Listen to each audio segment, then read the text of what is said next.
Should I say the word surprised or should I say the word disappointed?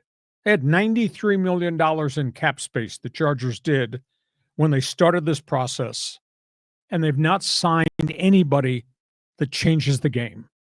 I'm really surprised that Joe Ortiz, with his reputation of knowing talent, spotting talent, was not more aggressive to get marquee, instant, what I call difference makers.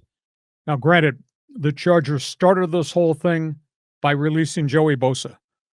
And then they got rid of the running back, Gus Edwards, both those guys, because of injuries. Bosa's cap figure was astronomical. They turned around and they re-signed Khalil Mack.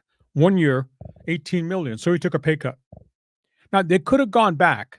I think they should have tried to restructure down after they released Bosa and got him back on a 1 year rental at an affordable price to keep everything together in terms of the unique pass rush guys they have, but they didn't. And those guys are gone. Then, first day, they lose their big inside defensive tackle, Puna Ford, who had a remarkable season. That was a Ortiz acquisition. He went across the street to the Rams. That's a big blow. And then they lost one of their top athletic cover corners, Christian Fulton. He leaves, goes up the street to the Kansas City Chiefs within the division. So the Chargers took a lot of hits along the way. The positives, heavy-duty running back, Najee Harris. I mean, he's a banger, and he stays healthy, and he stays on the field. And I had 4 straight 1,000-yard seasons on a lot of carries with the Pittsburgh Steelers.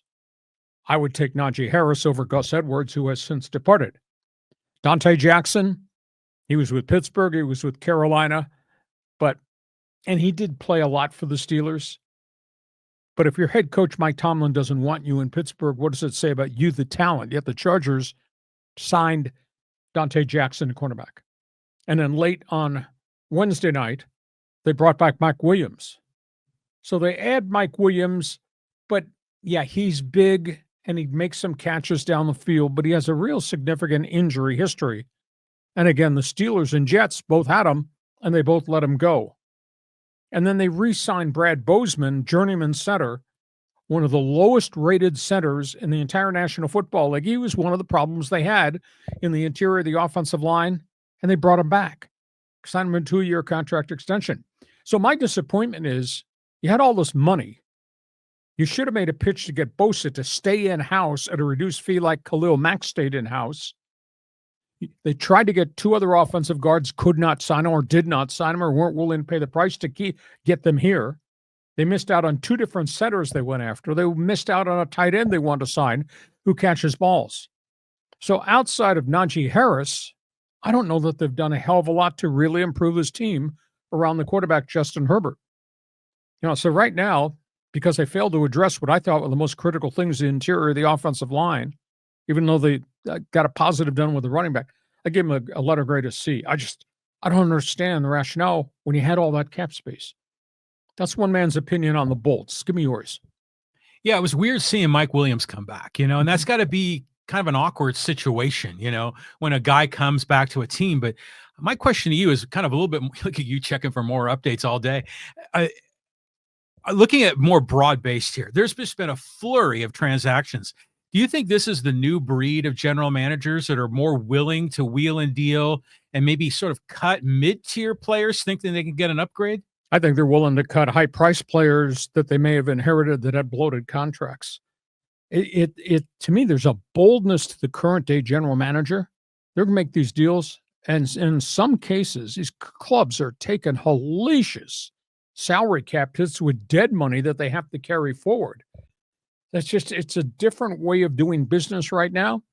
They're still signing guys to mega contracts, which means somewhere down the road, if you make that decision that this guy's not going to fulfill everything you wanted in the 3rd and 4th year of the deal, you're going to dump him and you're going to take a cap hit. It's just really different. But when you've got teams that have guys with dead cap figures of $69 million or $92 million, or your club's got $86 million in dead cap space right now, that's really hard to believe. That's the way you should be doing business in the National Football League.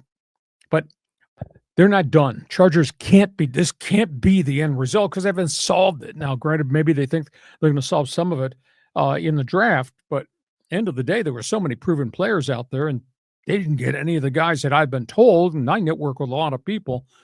I was told they were chasing quality guards and centers. They didn't get any of them. They all went other places. So Well, it's competitive, I'd imagine. But so, yeah, talking about the draft a bit here, there's two parts to this. Number one is, yeah, where are the holes now? I mean, they're going to have to get another pass rusher. They still need help on the offensive line. They still need another. I mean, Mike Williams is nice, but he's not the kind of receiver we wanted.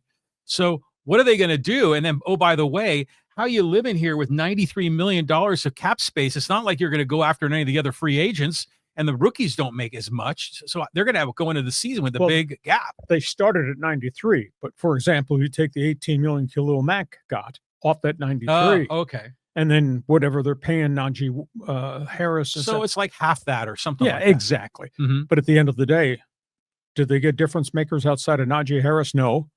And have they solved their interior offensive line problems? No. Mm. And now they don't have a Bosa and they don't have Poona Ford.